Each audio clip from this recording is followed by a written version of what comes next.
दोस्तों नमस्कार।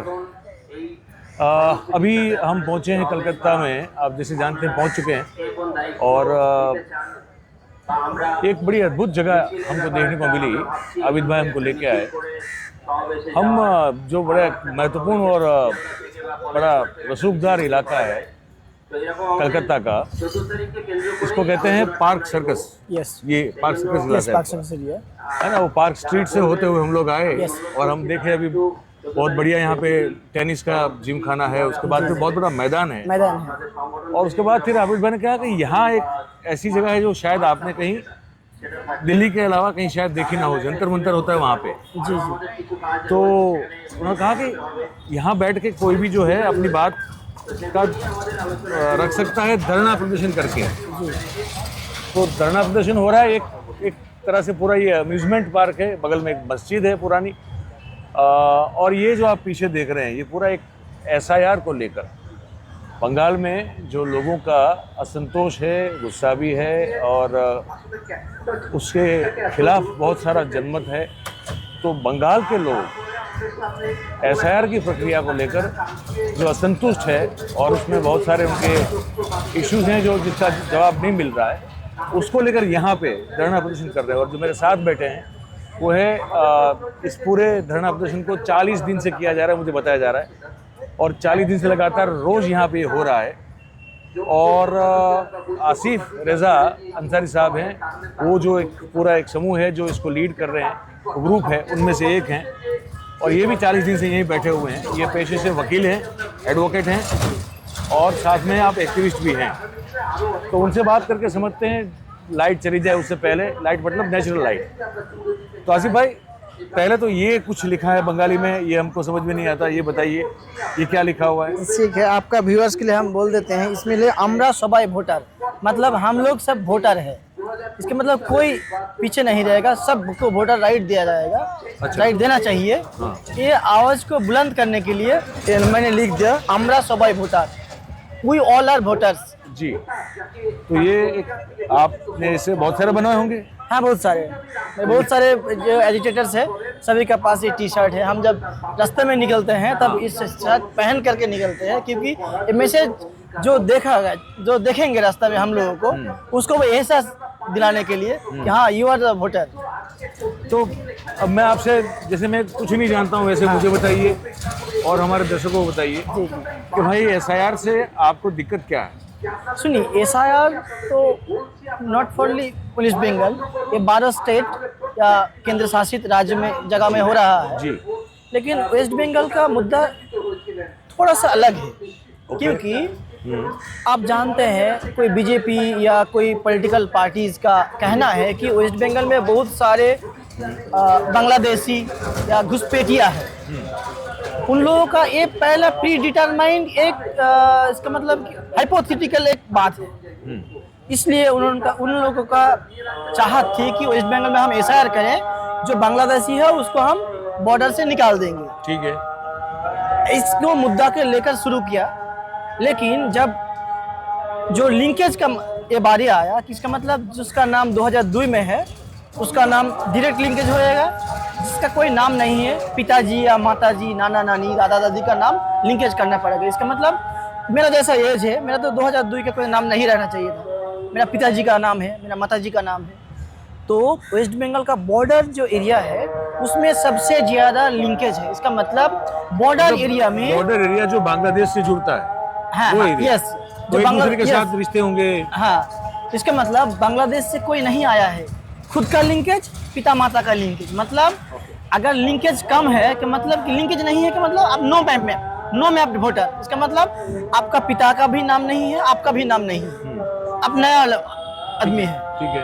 तो वेस्ट बंगाल में ऐसा नहीं हुआ। तो इलेक्शन कमीशन देखा कि लिंकेज तो ज्यादा है, इसका मतलब यहाँ का कोई घुसपैठिया नहीं है, तो ऐसा कुछ बनाया जाए चाहे जो जेन्युइन वोटर है उसको हम इलीगल बना सके।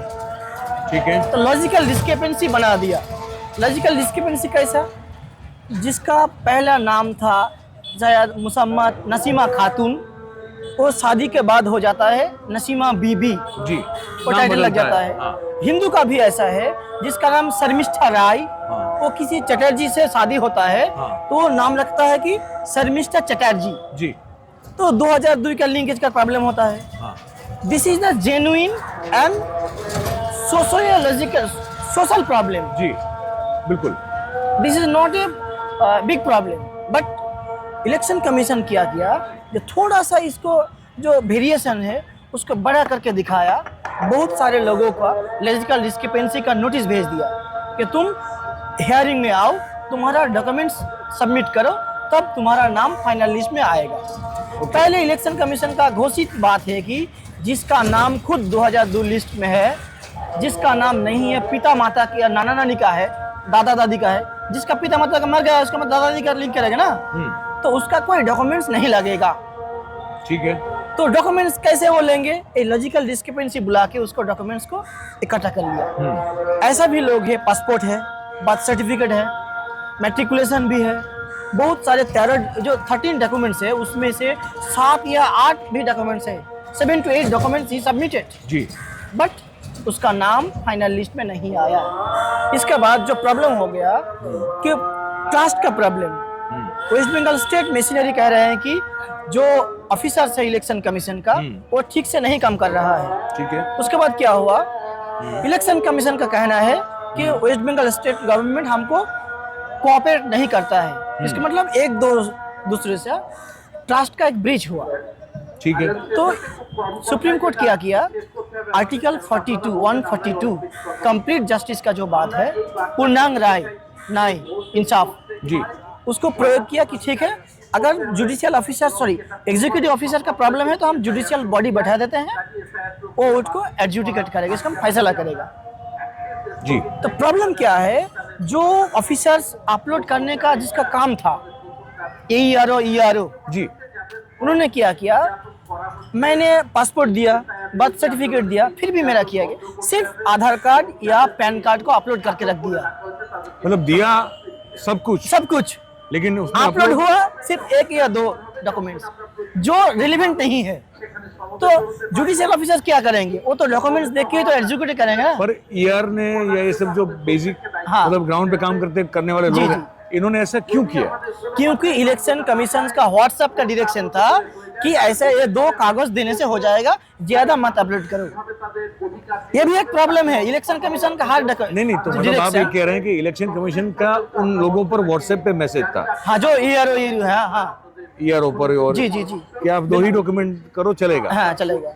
पर ये आप आरोप लगा रहे, बहुत बड़ा है ये इसके प्रूफ है आपके हाँ पास? जी, सुनिए। अच्छा, प्रूफ ये मुद्दा तो सुप्रीम कोर्ट भी गए हैं कि व्हाट्सएप में डायरेक्शन दिया गया है ERO का। हाँ। मेरा कहना नहीं है, खुद ममता बनर्जी ने कहा, अभिषेक बनर्जी जो MP है उन्होंने सुप्रीम कोर्ट में भी कहा, प्रेस कॉन्फ्रेंस करके भी कहा कि व्हाट्सएप में डायरेक्शन दिया गया है कि ऐसा ऐसा काम करो। सिर्फ ऐसा नहीं डॉक्यूमेंट्स अपलोड करने, हर काम के लिए व्हाट्सएप में डायरेक्शन दिया गया है, ऐसा आरोप है। तो मेरा कहना नहीं, ये तो सिर्फ तो जब रूलिंग पार्टी है वो तो कह रहा है, वो भी कह रही। हाँ।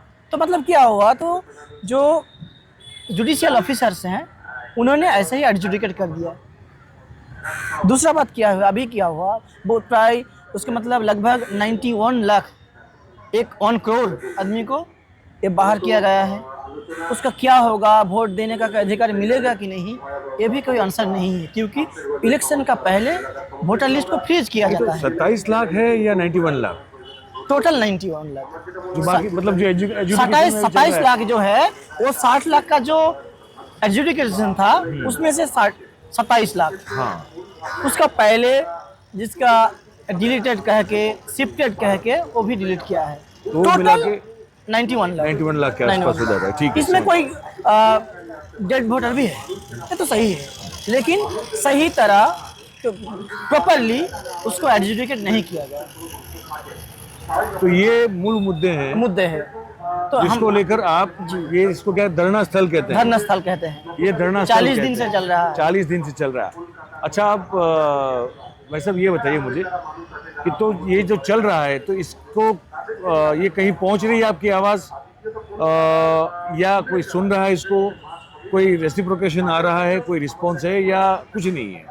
नहीं, मतलब मैं सिर्फ सरकार की बात नहीं कर रहा, ना मैं इलेक्शन कमीशन की अकेली बात कर रहा हूँ, मैं कर रहा हूँ लोगों में भी क्या इसको लेकर कोई आपकी बात पहुंच रही है, मतलब वेयर आर जी यू जी रीचिंग, जी ये जी आपकी जी आवाज जी कहाँ पहुंच रही जी है जी जी और वो- उसका इम्पैक्ट क्या जी है? जी जी बहुत सारे लोग आते हैं इधर, जिसका इन जानकारी का ज़रूरत है, उन्हें पूछते हैं कि मेरा ऐसा हो गया, क्या करना चाहिए। ऐसे भी लोग हैं, उन लोग कह रहे हैं कि जो पॉलिटिकल पार्टीज़ का लोग, जो लीडर जो है ना, जी। उनको डराता है, उनको थ्रेट करता है कि तुम उधर मत जाओ, ऐसा कुछ इलेक्शन के बाद तुम लोगों का नाम लिस्ट में आ जाएगा। ये भी एक इलीगल है, भाई क्योंकि इलेक्शन के बाद आएगा, आ जाएगा तो इलेक्शन में तो नहीं आएगा ना, हाँ तो उसका वोट तो इस इलेक्शन में कट गया, हाँ तो क्या फायदा? यही तो प्रॉब्लम है। कोई पर्टिकुलर पॉलिटिकल पार्टी को फायदा दिलाने के लिए ऐसा हो रहा है। कौन सी पार्टी को? तो आप तो जानते ही हैं। नहीं मैं नहीं जानता, आप हाँ बताइए। ठीक है, ठीक, ये आप सही कहा। हम्म। मैंने हरियाणा में देखा, हाँ। बिहार में भी देखा, जहाँ जहाँ भाजपा का हम्म। इसका मतलब मार्जिन कम था हारने का या जीतने का, वहाँ वहाँ उस कंस्टिट्यूंसी में ज्यादातर लोगों को वोटर लिस्ट से डिलीट कर दिया। तो यहाँ भी आप कह रहे हैं कि वही स्ट्रेटेजी है, हाँ वही स्ट्रेटेजी है, वोट चोरी का स्ट्रेटेजी चल रहा है। और इससे फायदा भाजपा को ही होने हाँ वाला है, भाजपा के होने वाला है, और भाजपा इसलिए को फायदा दिलाने के लिए ऐसा हो रहा है ओके। कि पूर्व परिकल्पित है, ऐसे ही हमको लग रहा है।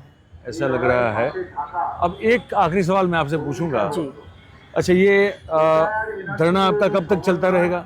हाँ, जब तक सही तरह जो कानूनी सिस्टम है उसका तरह वोटर लिस्ट ना हो, जब सब वोटर्स को वोट देने का अधिकार ना मिले, जब जो इलीगल अनकॉन्स्टिट्यूशनल एसआईआर को रद्द ना किया जाए, तब तक हम इस धरना स्थल में रहेंगे, हम लोगों का आवाज़ बुलंद करेंगे। क्योंकि कॉन्स्टिट्यूशन में या आरपी एक्ट में, रिप्रेजेंटेटिव ऑफ पीपल्स जो एक्ट है, कहीं भी एसआईआर का ऐसा कोई प्रोविजंस नहीं है।